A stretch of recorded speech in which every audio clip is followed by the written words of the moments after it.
Hello everyone, my name is Alicia Jackson, licensed professional counselor, and welcome to my channel. Today we are reviewing Married at First Sight, Season 17, Final Decision Day. Thank goodness we have made it. We have made it in the longest season of Married at First Sight history. We have made it, everyone. We did it. Hooray, we did it. Here at this channel, we do a different type of therapeutic review. We do a different type of therapeutic review where we get a little curious. And we get a little curious using the model of internal family systems, where we are looking and seeing and wondering, why are these couples showing up in this way? What's happening internally for them that is making space for this to be? For us, one, to potentially learn a little bit more about couples and relationships, and even potentially a little bit about ourselves. If you are returning, welcome back. Be sure to like the video and subscribe to the channel. Now let's get started. First, we're going to tackle this group date. This group date that Maps, I'm guessing, felt was necessary. And then we're going to tackle Michael and Chloe and their decision day. So, first, they are getting together as a collective to say whatever they're feeling, like it needs to be said. If there are any qualms, right? So we're learning from different people that they have different hopes and dreams around what this final group date is supposed to be.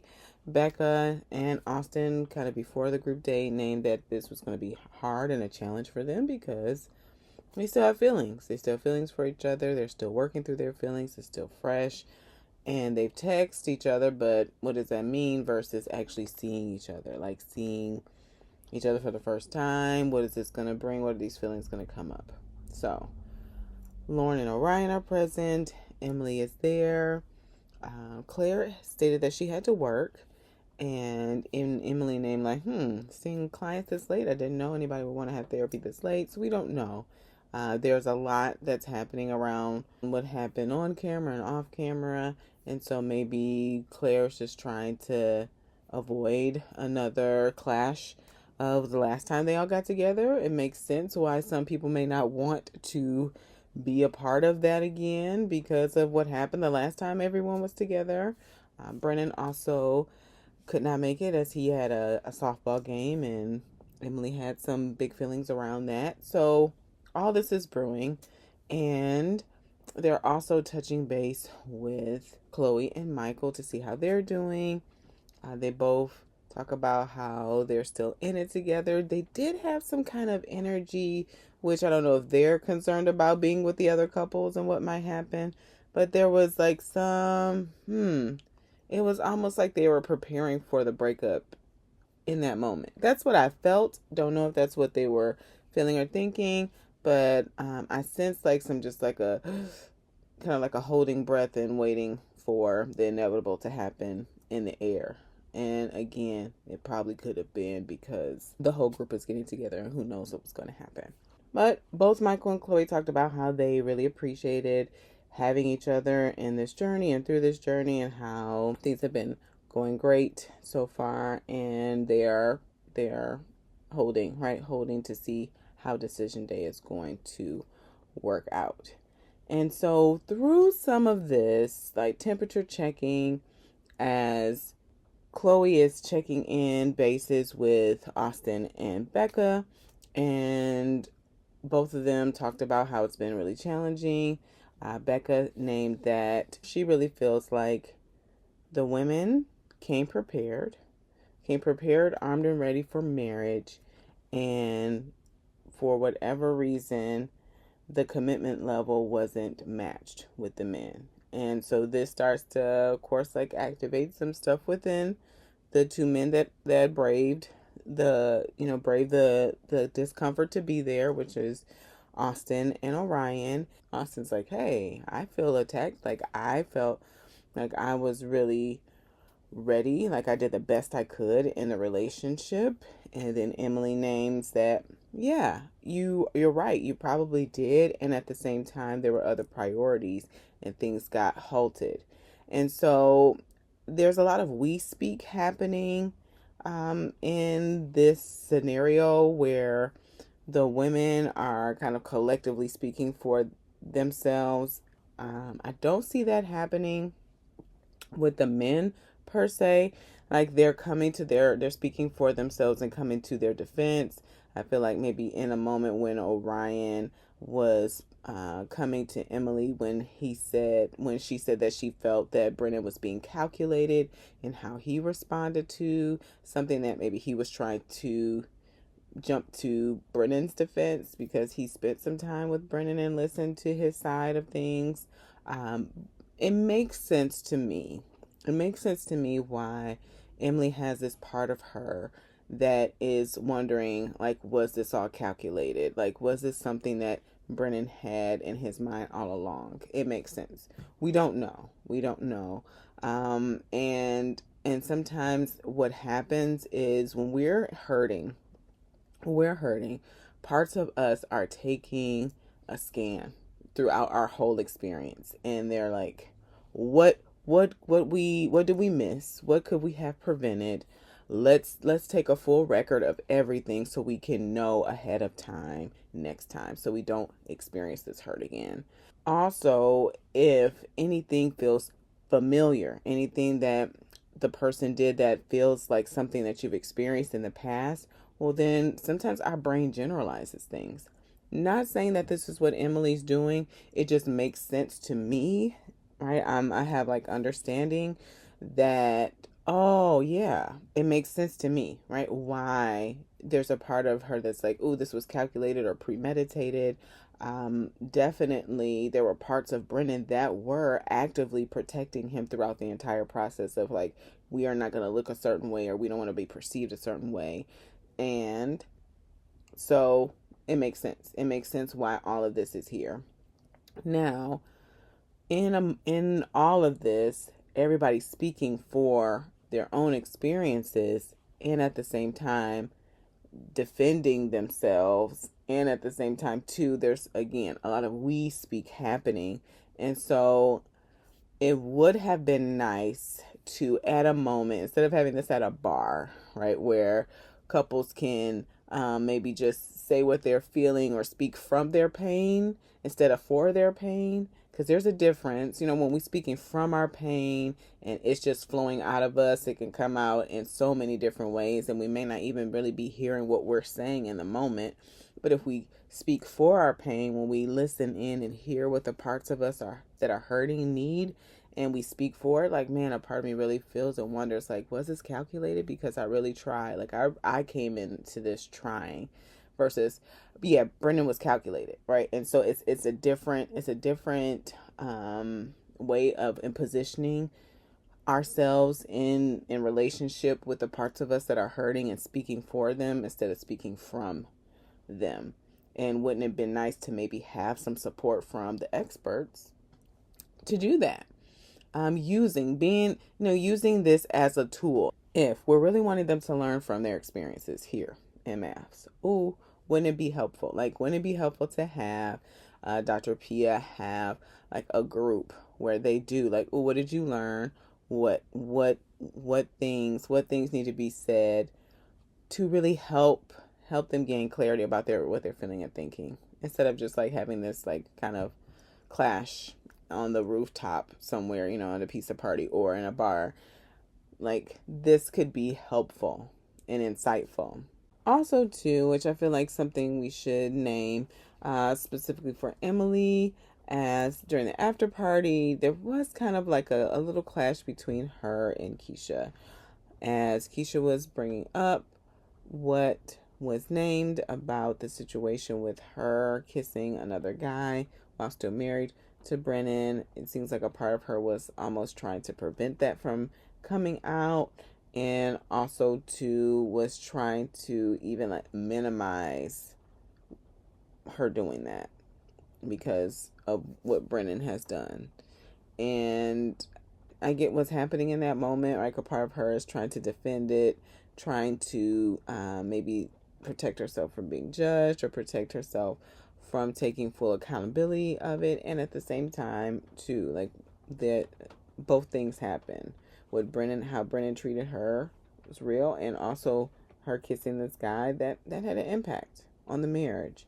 And so, I'm hoping she can have time to like sit with that too, really sit with that and take that in, because that's a part of this. Like that's a part of all of this. We can't take out things that we don't want to because we're not comfortable. And a part of us sometimes maybe wants to do that, like wants to not really sit in the seat of like the fullness of what happened in the marriage. And just we need to take in all of it. We really do. And at the same time, what happened happened. Okay, so a huge clash happens between Orion and Lauren. As when Orion comes in and sees Lauren, he says hi to her, and she gives him absolutely nothing.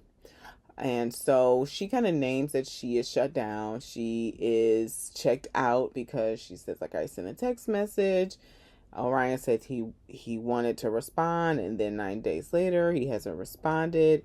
She was saying like, and now at this point I don't care. And then Orion's like, it sounds like you do. And she's like, no, I don't. And so that's again her coming from a place of protection. She definitely cares, or she wouldn't be counting the days or even name it. So there's a part of her that's hurt, that she keeps trying and keeps putting out these olive branches for Orion, and he leaves her stranded every time. And that's from her lens, which is real and valid. And so Orion, you can hear, or at least I hear like this part of him that's like, yeah, well, I was sitting with it. I was really trying to comb through that message because it felt very like psychoanalytic. It felt like a lot of therapy language, and so Lauren saying, no, I really was trying to be give you. I was trying. And so maybe that's what Orion was feeling in that message, that she was trying to do something, like she was trying to be versus just be. And so I wonder with all the trying that's happening on Lauren's side, what that's around. What that's around. Because I don't know if she has to continue to try to do with Orion.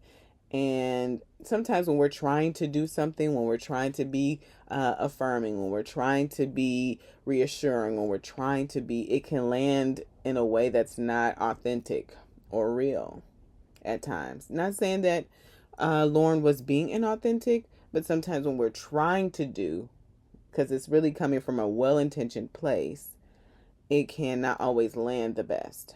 And so Orion, I also see where there's even parts of him like, oh yeah, you had your bases covered. Like he's feeling like her text message, like there was no way for him to respond, or he even didn't trust himself to respond, or he felt like he didn't know how to cover his bases, so he's like, I don't know what to say.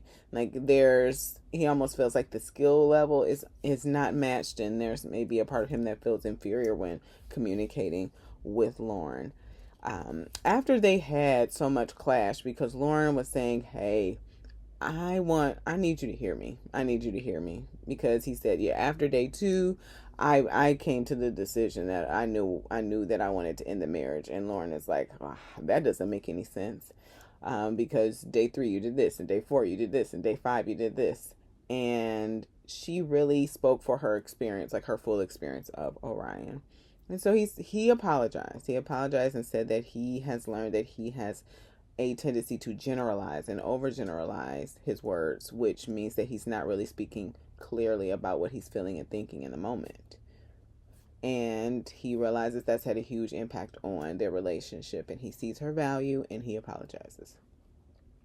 So I feel like that, one, what he said needed to be said, and I'm wondering, right? I'm wondering from Orion's view if he's feeling like that's like this is complete, because from even when Austin tried to interject and a part of Lauren checked him after he did it again, like, hey, I just get the sense that both of you are really kind of done with each other and you don't want to be in each other's lives. And that's Lauren was like, yes, that's what I told him in that text message. So I really sense that's not what we want. Them if they're going to put a period, like if they're going to put a period there and just move on, like just move on, just get the clarity that they need internally versus trying to get unfinished business happening with each other.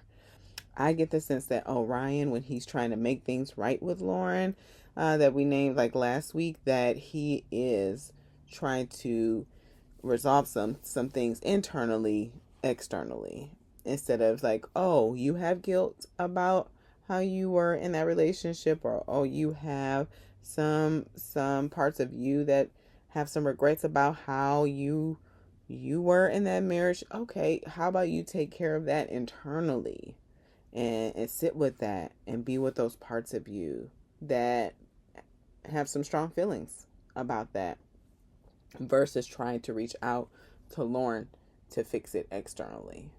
And that's a new concept, and maybe to Orion. So, even that some people don't even know, like, oh, there's a part of me internally that needs something, and I'm trying to work it out externally. And it seemed like that's kind of maybe what was happening between Lauren and Orion, in these exchanges. And glad that they're putting a period and a stamp on this.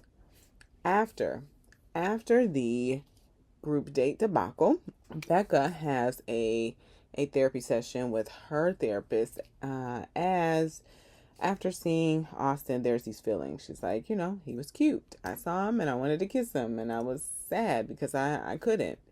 And she's also has this part of her that's wondering, was it my anxiety? Like, was my anxiety too much for him, and that's why we didn't work? And you can tell that the approach that her therapist uses is like, trying to, which is maybe like CBT, like using logic and cognition to help with the feelings, which is it's a way out there that can be helpful. It's an older way, and we've come to learn that logic and feelings can coexist together.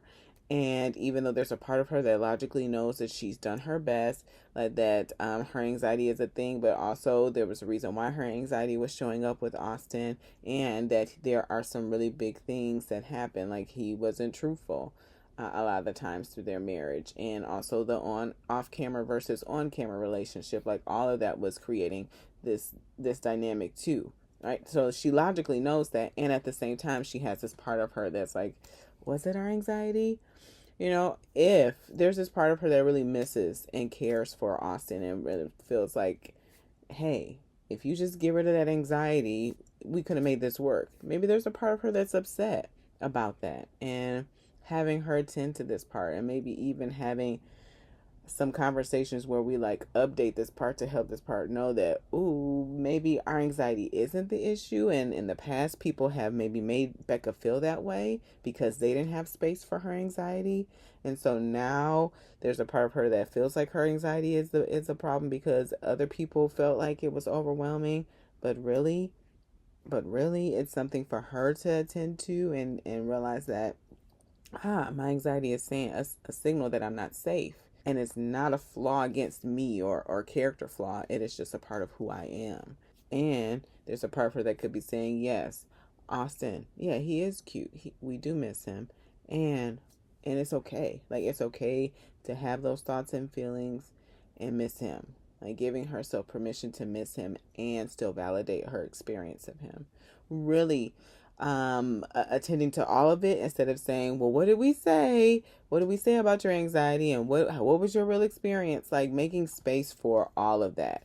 It's a newer way. It's a newer way of doing that, making space instead of having cognition fight emotion.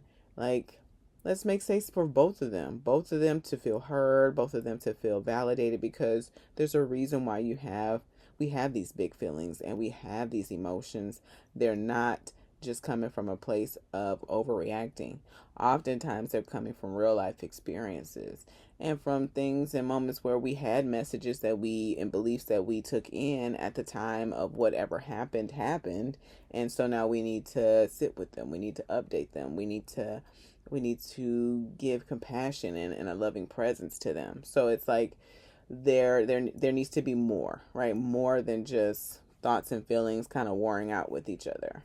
But it's glad that Becca did come to a place of resolve, knowing that her anxiety is not a ding against her in a relationship.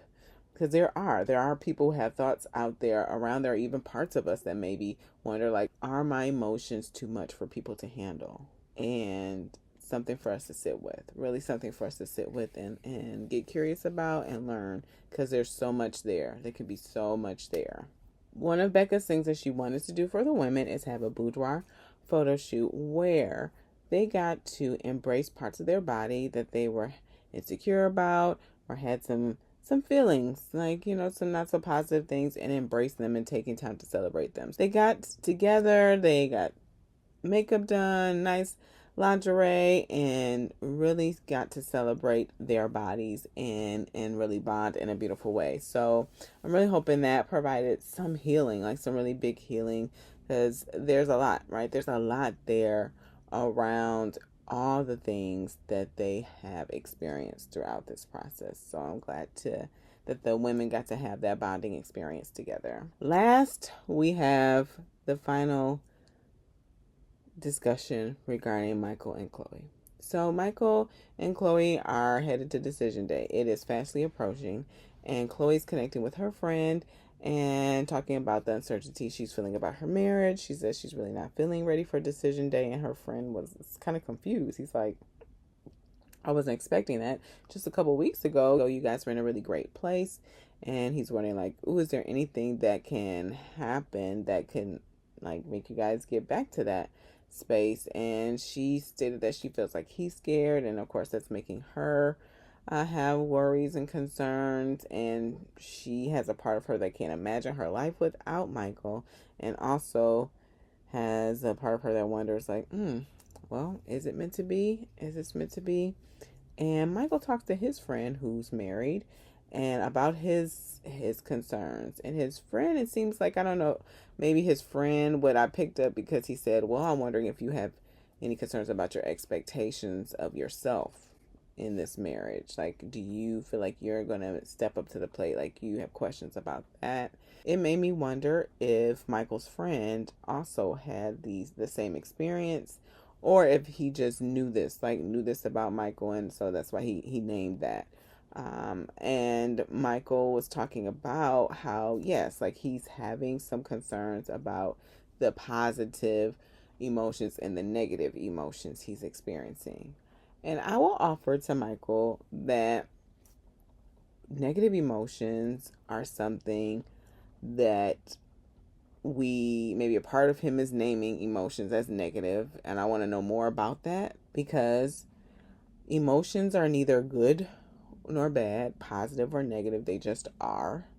There are a lot of times where people and messages that we get from people in our world about emotions, as I was naming before, where we may feel they're negative if we're fearful. Like, it's not comfortable to be afraid, or it can be overwhelming to be sad or angry or jealous, and we feel like those are negative emotions, but they just are. The ones he named is fear, discomfort, concern, and then he has some excitement and optimism and joy, and he was hoping that his positive feelings were going to outweigh his negative ones. And I want to know, when in all of this kind of sitting with that Michael is doing, or I'm sensing he's doing, if he's had any time to attend to the emotions he's feeling. Sometimes we can make assumptions. Parts of us can make assumptions about us feeling a certain thing. Like, I'm feeling fearful, so that means danger, don't go.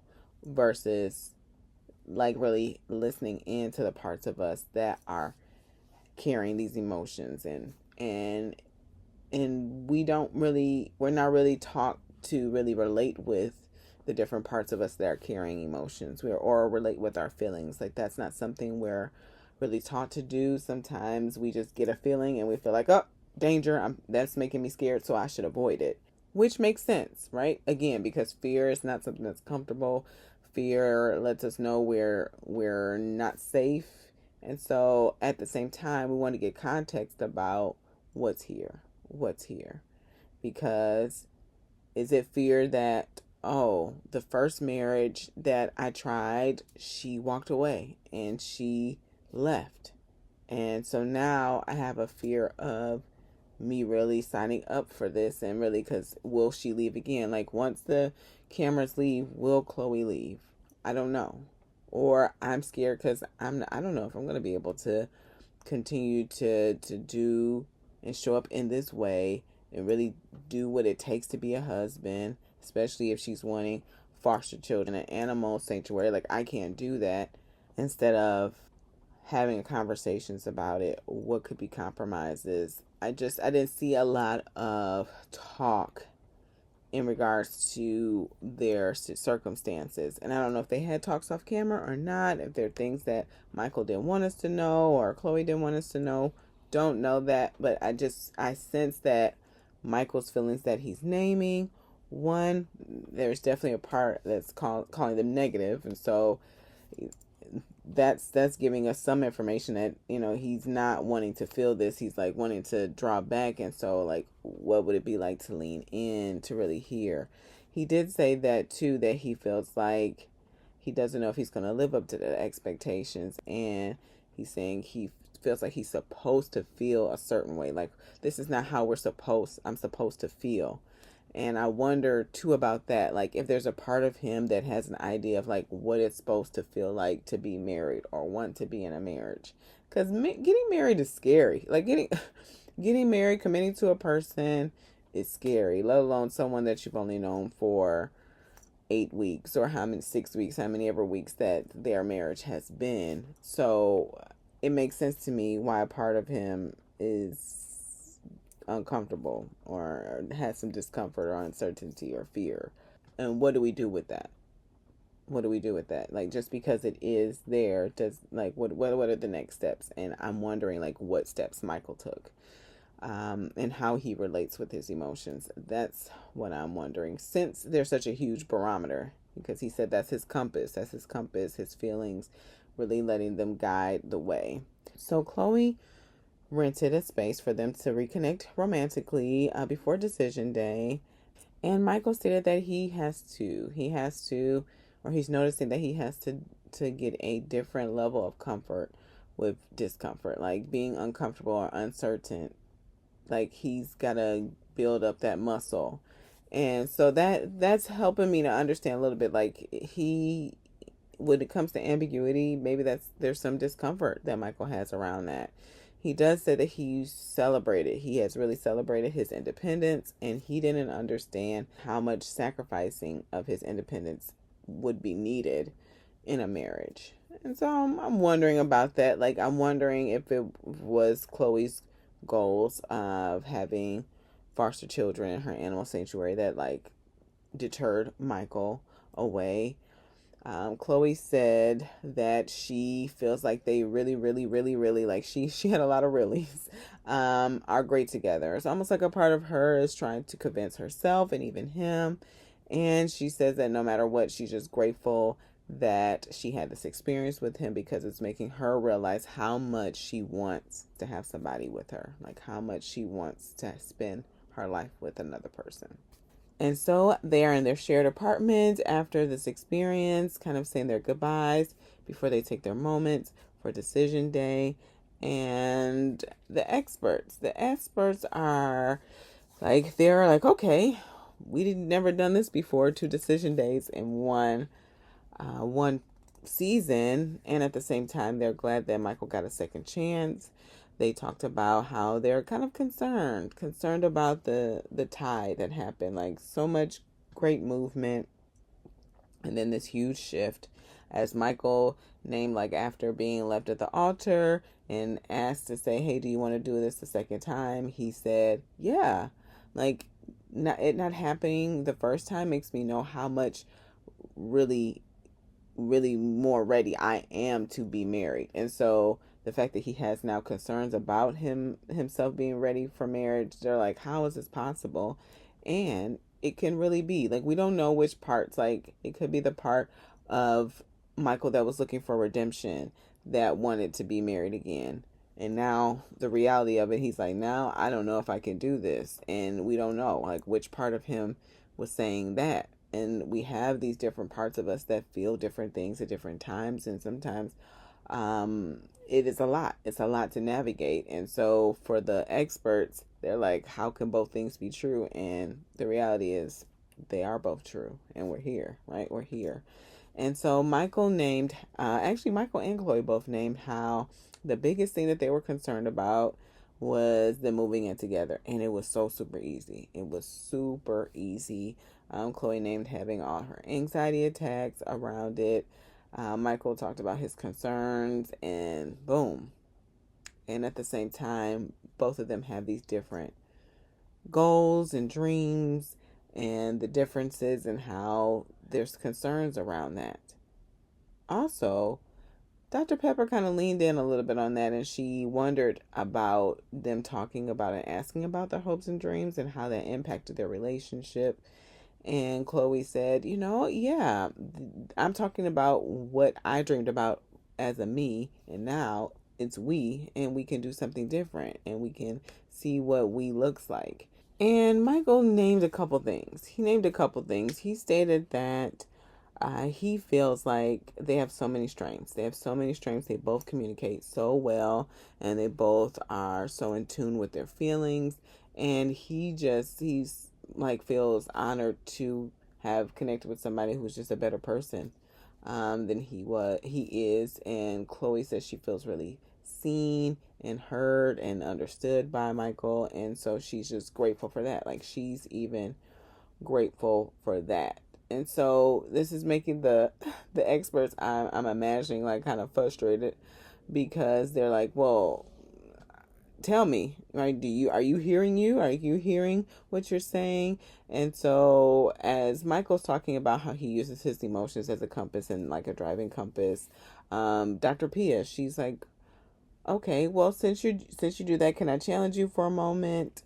How do you feel when you're with Chloe? And he talks about how, she's just the best. He enjoys it. He like lit up, and he started to touch like Chloe's hand and lean into her. And Dr. Pia said, are you aware that you just lit up, and that your heart became more open to Chloe versus more guarded?